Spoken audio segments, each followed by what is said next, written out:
here, Minister. Yeah. Great. All right. Look, ready to go. Thank you to everybody for joining us today, and I'm pleased to be able to report that the Therapeutic Goods Administration, the TGA, Australia's medical regulator, has provided provisional determination, which allows for Pfizer to submit their application for the Pfizer vaccine for 5 to 11-year-olds. That will be done on an expedited basis. And so there are then 3 stages from here. Pfizer will need to submit its data, which we're hoping will come in the coming weeks. I've been working with the CEO of Australia and Pfizer and Harris last week and this week to that effect. Then the TGA, which has already begun its process of assessment, will assess the final data. And if they provide a green light, the Australian Technical Advisory Group on Immunisation will also do their consideration. And if they provide a green light, then we provide the vaccine. We're very confident that all of these processes will proceed. But as ever, we follow the medical advice. What does it mean? It means that we have the supply, we have the distribution mechanisms. At the moment, we're seeing roughly over 300,000 vaccines a day on weekdays and a similar number over the course of the weekend that are being distributed.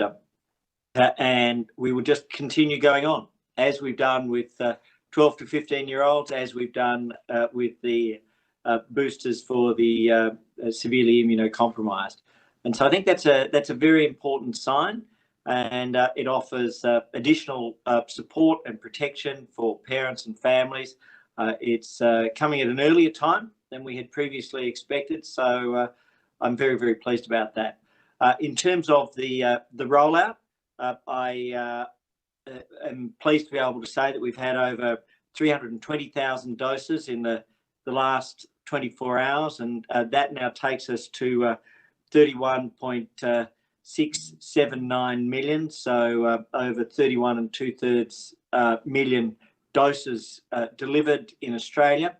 In particular, our first doses have now risen to 83.6%, and our second doses are increasing at approximately 1% a day on weekdays of 65.4%. So that protection is really coming in around the country. It's a very important number, and I want to thank Australians who are coming back for their second dose and continue to urge them to do it.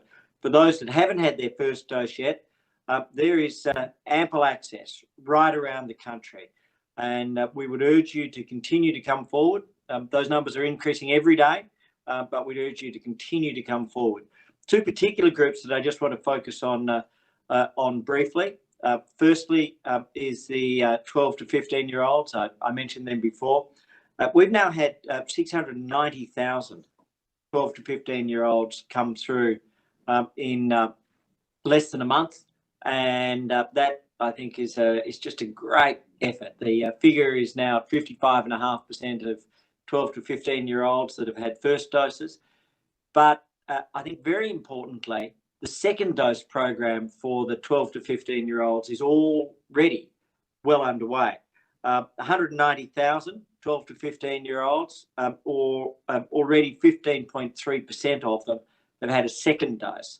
So to the kids and to the parents, thank you for keeping up with your second doses and making sure that's occurring quickly.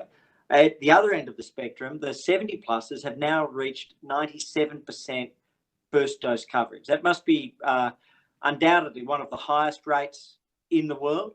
And in particular, they've already reached 83.9% second dose. So very important coverage and protection in that age group where people are most vulnerable. I also want to make a brief announcement in terms of medical research, and then I'll ask Sonia Bennett, our Deputy Chief Medical Officer, to deal with both the 5 to 11-year-olds and in particular, though, one of the health data components, which is an area where she's a national expert. There's $30 million that I'm delighted to announce is being released for grant application rounds, competitive grant application rounds under the Medical Research Future Fund. 2 programs, a $20 million program under the Emerging Priorities program, which is focusing on childhood and teen musculoskeletal research. And this is about diagnosis and treatment. Many young kids, many teens will have spinal conditions. It could be something, or more broadly, musculoskeletal conditions. It could be something such as juvenile arthritis, and it can be painful and debilitating, which often in itself is a real concern for parents. But prolonged chronic pain can, at any age, have an impact on mental health. And so this research is, I think, really timely and very important. The other part of it is $10 million under our health data program to focus on emerging pathways for health data. It's an area where Sonia Bennett, our Deputy Chief Medical Officer, is genuinely one of our national experts and leaders. So I'm delighted to turn over to Sonia on the health data program, but also on the rollout. Thank you very much, Minister. Morning, everybody. So I'll start with the vaccine rollout first and the announcement around the TGA provisional determination for the Pfizer vaccine for 5 to 12-year-olds. So I think that's a very welcome move and progression. As we know, children are less likely to get infected. They are less likely to have severe disease and also less likely to transmit the infection to others. However, as vaccination rates increase in those people eligible to receive vaccination, we will, and in fact have seen, increased rates of infection in children. So this is a welcome step, I think, and really serves to further protect children and their families, and schools as well. Support schools staying open as well. As we know, schooling and education is very important for children. And as we move into reopening Australia in the phases, we want to see schools stay open as well, and that will further support that. So that's very welcome. And just moving on to the announcements about research investment, as the Minister said, any investment in research is always welcome, particularly the investment in funds for youth, young children and adults around musculoskeletal diseases, because any disease is debilitating musculoskeletally, but particularly for children who haven't, we don't expect to see that sort of disability in children, and so investment in research is very welcome. But with respect to health data, I think it's very timely. We've got an extensive range of population health and health service data sets around the country, both at a state and a national level. And all of those data sets serve a specific purpose and are all useful in their own right. But the investment in capability to further enhance linkage of those data sets is a really powerful tool to better support researchers in moving forward and doing research in both understanding diseases, preventing diseases, treatments, and policy development and evaluation. So it's a very welcome step forward. And I think the other benefits that we'll see from that investment are just, reduction in duplication of data sets. So if you're able to link the different information across data sets, then it reduces duplication, improves efficiency, and really makes that information much more powerful and improves the quality of data. So I think that's a very welcome addition, very timely in COVID. We've seen how important data is for informing our policy in response to the COVID-19 pandemic. And I think that's going to go a long way and will be very welcomed by researchers as well as policymakers.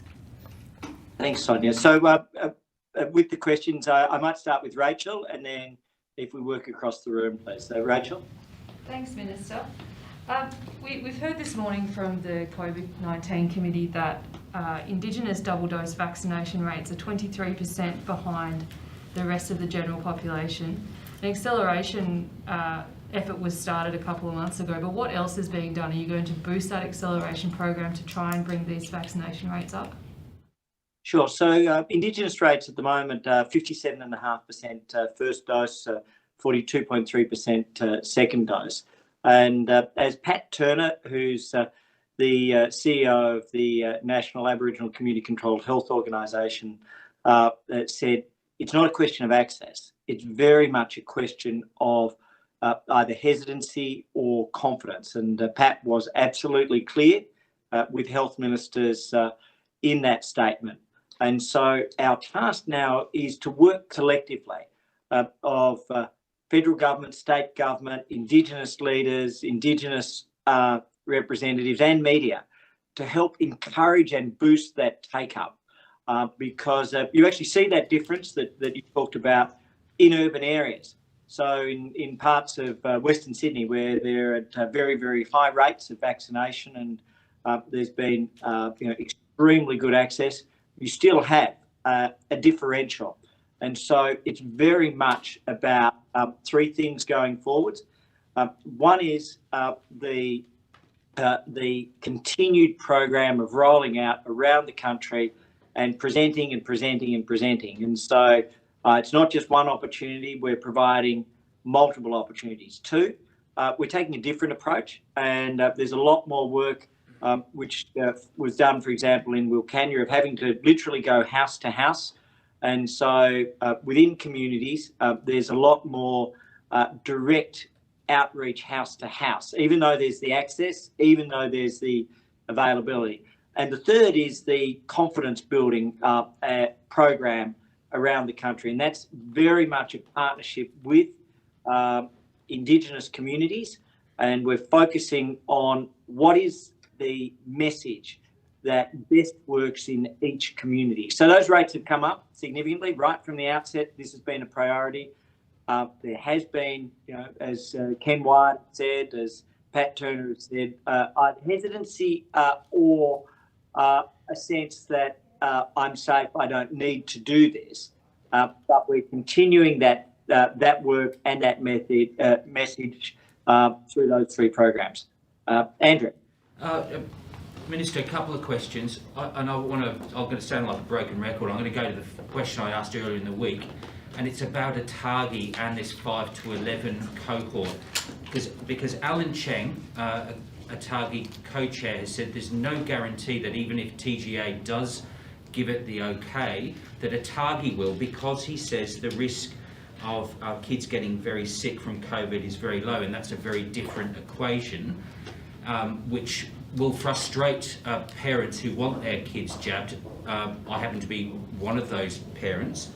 So what would you do if you had that case where TGA says it's okay, ATAGI says no? That's where your powers might come into play. And secondly, what are you going to do about AstraZeneca supplies for the region, given that AstraZeneca, also damaged, I'd say, by ATAGI and politicians, reputational damage that is, what are you going to do to ensure that AstraZeneca supplies get to the region, places like PNG where COVID has rampant? Sure. So look, no change in policy or position since the question earlier on in the week, and that is we take a double green light approach. ATAGI is our advisory body on vaccines, and the TGA is our safety regulator, and so we take a double green light approach to that. That's been the situation. They were cautious in assessing the 12 to 15-year-olds. They assessed the data carefully. They made their decision. We're rolling that program out now with 690,000 first doses and 190,000 second doses. And so we'll continue to follow that medical advice.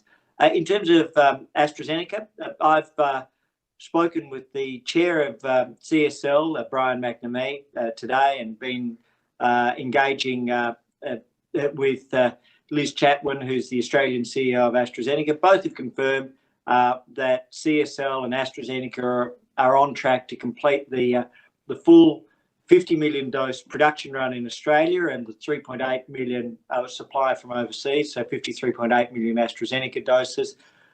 So our expectation and our plan is that program will be completed in full, and all of those extra doses are being supplied to the region. So Fiji has very much built its vaccination program with the support of Australian AstraZeneca. It's made a huge difference there. There's a very significant offer. DFAT is coordinating it right across the region.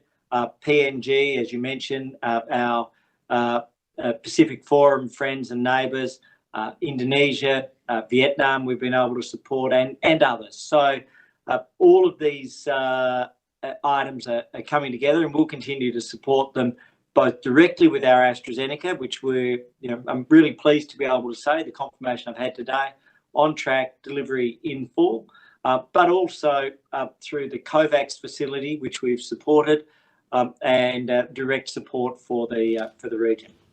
Now, Fee, I think. Minister, thank you. What do you think is going on in Victoria? Why are they still hitting those record case numbers? And what would you say to people in Victoria who might be nervous about restrictions easing while case numbers are still so high? Sure. Look, I'll address the policy. On the epidemiology, I might ask Sonia to address that, if that's okay. On the policy side, the roadmap is a national roadmap based very much on the strongest science from a Victorian organisation, the Doherty Institute. And so the Doherty Institute has set out a roadmap. It recognises the capacity for localised responses as part of it. And what we're seeing now is that we have high vaccination rates, which are increasing rapidly in Victoria. I think as of yesterday, with today's figures still to be updated, 86.7% first doses and 61.5% second. And my message to Victorians is, if you haven't been vaccinated, please be vaccinated. If you're due for your second dose, please come forward. But also don't forget all of the basics that we learned in February of last year. Washing your hands, keeping your distance, wearing your mask. These things are still the basic protections. As my medical team says to me all the time, the disease travels from human to human. On the epidemiology, Sonia, I might ask if you can give your advice, please. Thank you, Minister. Yes. So, I understand that there was a significant increase in cases that Victoria reported today. It's disappointing but not unexpected. So we have to remember that it is a fine balance, and we've seen high daily case numbers for some time in Victoria.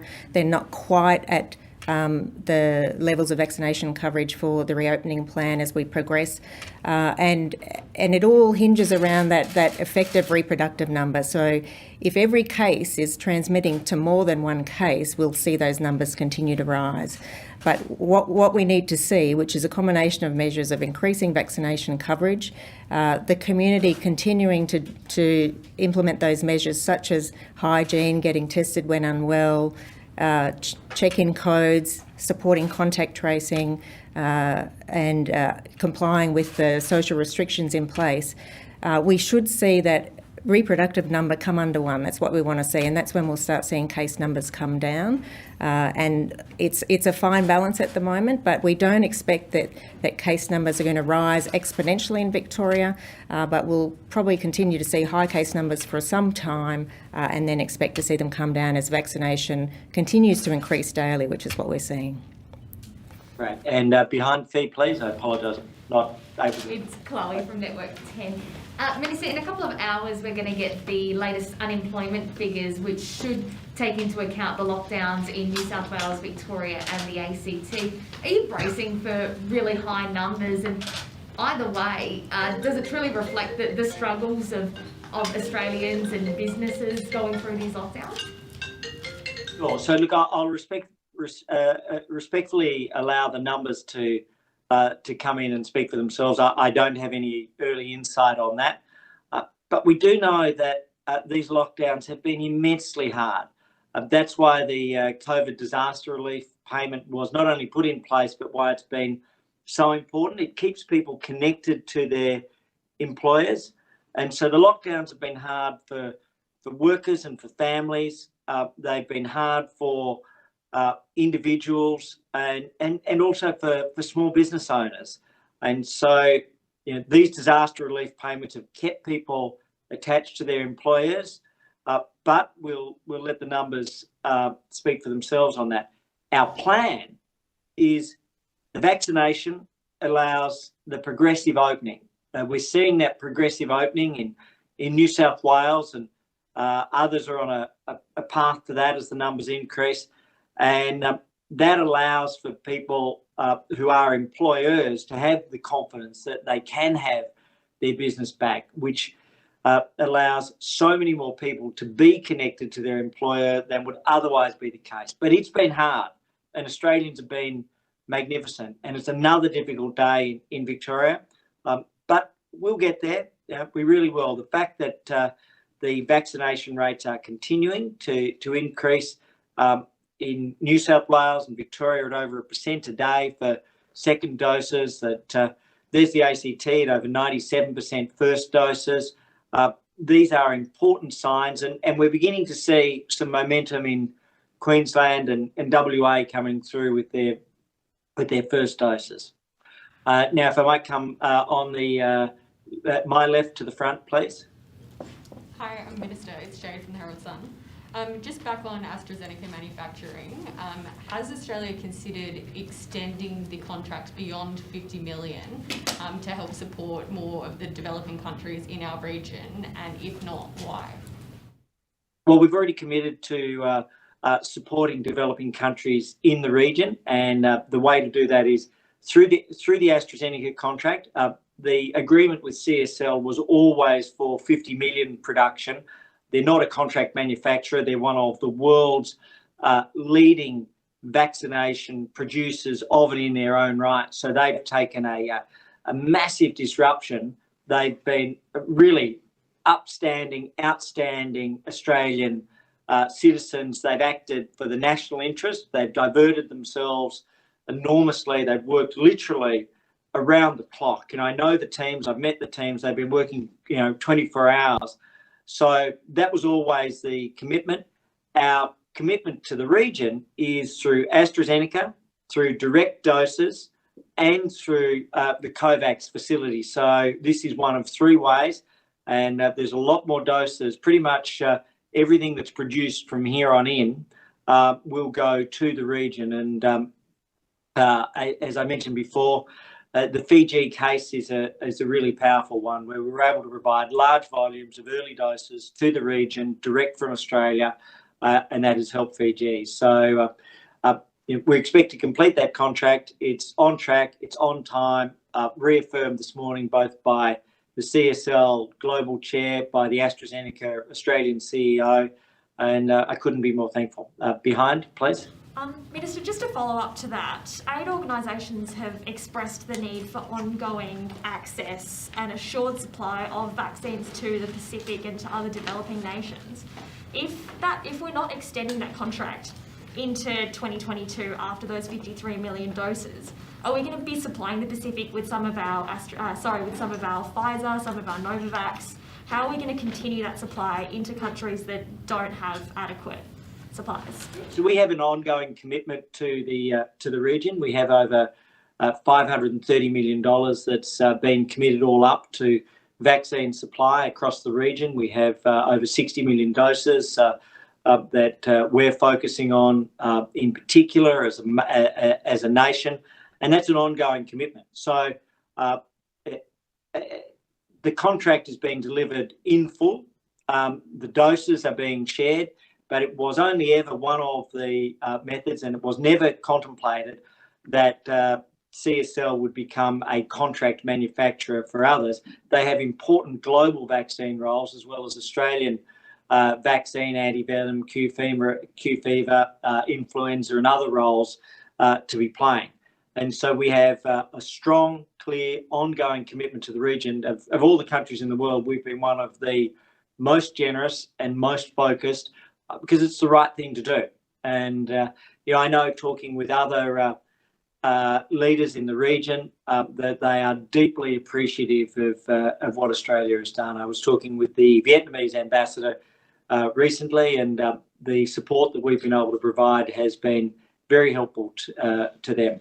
And then just up in the back corner, please. Thanks, Minister. It's just Jared from the Canberra Times. A number of state and territory health ministers have asked you to extend the 50-50 funding arrangement for public hospitals until 2023. Is that something you would consider in light of what COVID will likely do to our health system in the next 12 months? So the COVID partnership is just that. It's a COVID partnership. It has been extended. It's on an ongoing basis during the course of the pandemic. And we've already paid over $6.3 billion under that. And we're also deeply engaged. We have increased our funding under the National Health Reform Agreement by significantly more than the states and territories, over 70% compared with just over 40% for the states and territories. We'd encourage them to match the increases that we have put in place on that. Plus, we have responsibility for 100% of the vaccine costs, and all up our pandemic response on just the health measures is at over $30 billion. So at this stage, we have the hospitals agreement where we've increased our funds by well over 70% since we came into government, and the states by just over 40%. And we have the $6.3 billion for the pandemic agreement, and that's ongoing. I know it was reported last week on one current affairs program that had terminated on the 30th of June. That was incorrect, and so it's ongoing. It's a pandemic measure, and it's making a big difference. And then, of course, we have the private hospitals guarantee, where we again pay 100%, and that's being utilised in New South Wales and Victoria in different roles. So strong, clear support. Today, the critical things are we're still delivering over 2 million doses over the course of the last 7 days. So we're running at a rolling 7-day average of over 2 million doses. Those protections are coming in, and the news of a provisional determination, so opening the door for a rapid assessment of Pfizer for 5 to 11-year-olds is good news for parents. So the provisional determination of Pfizer for 5 to 11-year-olds, good news for parents. Thanks very much, everybody. So can I ask one more question? Take care and Quick, all the best. Minister? Sonia. Next time. Thank you. I think that's a no. No, that was like...